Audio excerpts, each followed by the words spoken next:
বাংলা সাহিত্য চর্চা কেন্দ্রের পক্ষ থেকে সকল শিক্ষার্থীকে জানাই আমার আন্তরিক অভিনন্দন। আজকে আমার আলোচ্য বিষয় রবীন্দ্রভারতী বিশ্ববিদ্যালয়ের দূরশিক্ষার অন্তর্গত MA কোর্সের বাংলা বিষয়ের চতুর্থ সেমিস্টারের সম্ভাব্য সাজেশন। আমরা জানি তৃতীয় সেমিস্টার শেষ হয়েছে, গত 2 সপ্তাহ মতো হলো শেষ হয়েছে, কিন্তু চতুর্থ সেমিস্টারের পরীক্ষাটি কিন্তু ডিসেম্বরের আগে হয়ে যাবে। এবং তোমরা জানো যে এই সেমিস্টারে আমাদের 4টে পেপার পড়তে হবে। বিগত সেমিস্টারগুলোতে 5টি করে পেপার আমরা পড়ে এসেছি। এখানে কিন্তু পঞ্চম পত্র অর্থাৎ একটি পত্র কিন্তু গবেষণা পত্র রয়েছে। সেখানে তোমাদেরকে বিশ্ববিদ্যালয় থেকে নির্দিষ্ট কিছু বিষয়ের উপরে গবেষণাধর্মী প্রবন্ধ তোমাদের লিখতে দেবে, সেটা একটি পেপার। বাকি 4টি পেপারের উপরে তোমাদের পরীক্ষা হবে। তো মাঝখানে কিন্তু সময় কিন্তু খুব অল্প, কারণ আমরা জানি রবীন্দ্রভারতী বিশ্ববিদ্যালয়ে কিন্তু নির্দিষ্ট সময়ে কিন্তু পরীক্ষা হয় সূচি মেনে। তাই ডিসেম্বরের আগেই কিন্তু তোমাদের পরীক্ষা হবে। তো সেটা মাথায় রেখে মাঝখানে কিন্তু আমাদের আর সময় নেই। মনে হচ্ছে যেন পরীক্ষার সময় আমরা শুরু করবো, এখন আমাদের অনেক সময় বাকি আছে, কিন্তু না, কারণ সিলেবাসটা কিন্তু এখানে অনেক বড়। বিশেষ করে আমরা দেখবো যে বাংলাদেশের সাহিত্য আছে, হ্যাঁ, যেটা খুবই একটা জটিল একটা বিষয়। তো অনেক খুব জটিল বিষয় রয়েছে, বিশেষ করে যে গল্পগুলো রয়েছে সেগুলো আমাদের কিন্তু অপরিচিত বেশ কয়েকটা গল্প আছে, রবীন্দ্র সাহিত্য রয়েছে। তো সিলেবাসটা কিন্তু অনেকটা বড়, অনেকটা ভাস্ট সিলেবাস, কিন্তু অল্প সময় মাঝখানে পুজো আছে। তো আজ থেকে যদি আমরা সেই প্রিপারেশনটা আস্তে আস্তে শুরু না করি, কারণ আবার গবেষণাধর্মী প্রবন্ধ লিখতে হবে তোমাদের একটা 2500, 3000, 3500, 4000 শব্দে, সেটা কিন্তু একটা সময় সাপেক্ষ ব্যাপার। তাই আজ থেকে কিন্তু এই বিষয়গুলো কিন্তু তোমাদের কাভার করে রাখতে হবে। এবং প্রত্যেক ছাত্রছাত্রীদেরকে বলবো যে তোমরা যদি ক্লাস করতে ইচ্ছুক হও, অনলাইন কিংবা অফলাইন, কিংবা সাজেশন ভিত্তিক যদি শুধু নোটসের প্রয়োজন হয়, তাহলে কিন্তু আমাদের সঙ্গে যোগাযোগ করতে পারো। আমাদের হোয়াটসঅ্যাপ নাম্বার দেওয়া আছে 7584934419, কিংবা কলও করতে পারো 7439738825 এই নম্বরে তোমরা যোগাযোগ করতে পারো। এই চতুর্থ সেমিস্টারের সাজেশন ভিত্তিক নোটস কিংবা অনলাইন ক্লাস কিংবা অফলাইন ক্লাস আমাদের যাদবপুর বিশ্ববিদ্যালয়ের কাছে আমাদের অফলাইন সেন্টার, তোমরা চাইলে যোগাযোগ করতে পারো, বা অফলাইন সেন্টারে এসেও কিন্তু নোটসপত্র নিয়ে যেতে পারো। তো আজকে আমি মূলত তোমাদের যে 2025 ডিসেম্বরে যে চতুর্থ সেমিস্টারের পরীক্ষাটা হবে তার সাজেশনগুলো নিয়ে উপস্থিত হয়েছি। সিসি 4.1 এখানে যে প্রশ্নগুলো আমরা পড়ব সেটা হচ্ছে পাঠ্য কবিতা অবলম্বনে নাগার্জুনের কাব্য ভাবনা। এখানে চন্দু আমি স্বপ্ন দেখেছি কবিতাটা কিন্তু আলাদা করেও দিতে পারে, স্বাভাবিকভাবে দিতে পারে।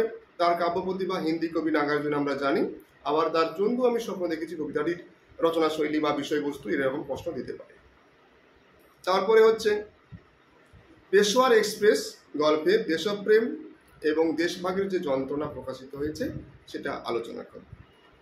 নান্নির নানি গল্পে নারীর জীবন সংগ্রাম কিভাবে প্রকাশিত হয়েছে সংক্ষেপে আলোচনা করো। সৎগতি গল্পের নামকরণ আলোচনা করো এবং ঘাটসাধ্য গল্পের মূল বিষয় ভাবনা তোমার মতে আলোচনা করো।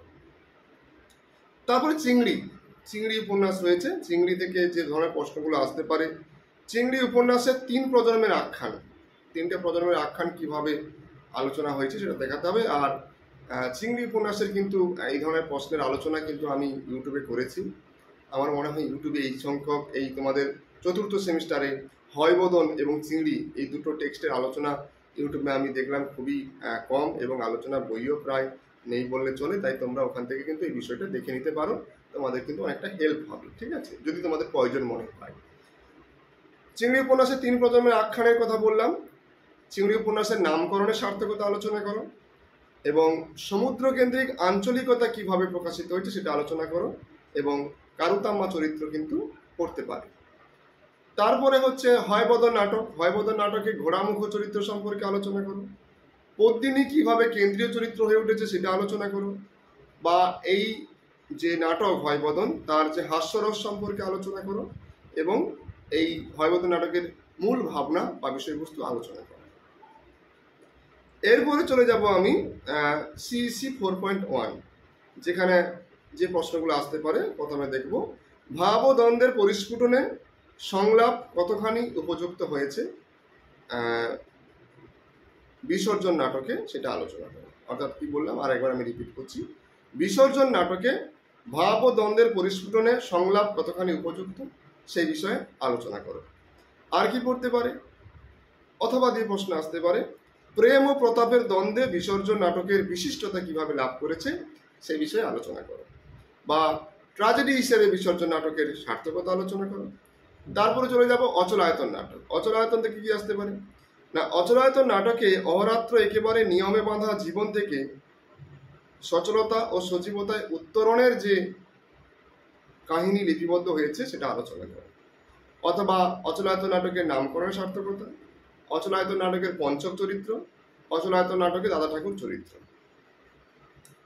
রাজা নাটকে থেকে কি প্রশ্ন আসতে পারে, রাজা নাটকের গান, সুদর্শন ও সুরঙ্গমার ভাবনার বৈপরীত্য কিভাবে ফুটে উঠেছে এবং শেষ পর্যন্ত সেটা সমবিন্দুতে এসে মিশেছে। আমরা জানি যে সুরঙ্গমা দাসী তিনি রাজাকে দেখতে পেত, কিন্তু রানী সুদর্শনা কিন্তু রাজাকে দেখতে পেত না। আসলে কামনা বাসনার মধ্যে যেহেতু রানী রাজাকে পেতে চায় তাই দেখতে পায়নি, কিন্তু সুরঙ্গমা তো কামনা বাসনার মধ্যে দেখেনি, সে তো অনন্ত অসীমের মধ্যে তাকে উপলব্ধি করেছে, তাই সে দেখতে পেত।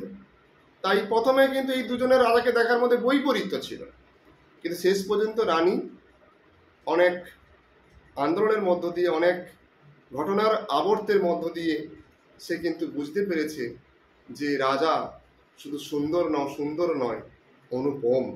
অর্থাৎ শেষ পর্যন্ত এই দুজনের চিন্তাভাবনা কিন্তু এক জায়গায় এসে মিশেছে। তারপরে রাজা নাটকের রাজা চরিত্র, এছাড়া বৌদ্ধ জাতক থেকে কাহিনী সংগ্রহ করলেও মৌলিকতা কিভাবে ফুটে উঠেছে রাজা নাটকে সেটা আলোচনা করো। কিংবা এবারে চণ্ডালিকা নাটক, চণ্ডালিকা নাটকের যে ভাববস্তু কি আলোচনা করো। চণ্ডালিকা নাটকের যে প্রাসঙ্গিকতা বা গঠন শৈলী সম্পর্কে আলোচনা করো, এই প্রশ্নগুলো আসতে পারে। আমি আপাতত এই দুটো করে নিয়ে আলোচনা করলাম, বাকি দুটো আমি কয়েকদিন পরে আলোচনা করে দেব। আর তোমাদের যদি ক্লাস কিংবা সাজেশন ভিত্তিক নোটসের প্রয়োজন হয় তাহলে অবশ্যই কিন্তু আমাদের দেওয়া নম্বরে তোমরা যোগাযোগ করতে পারো।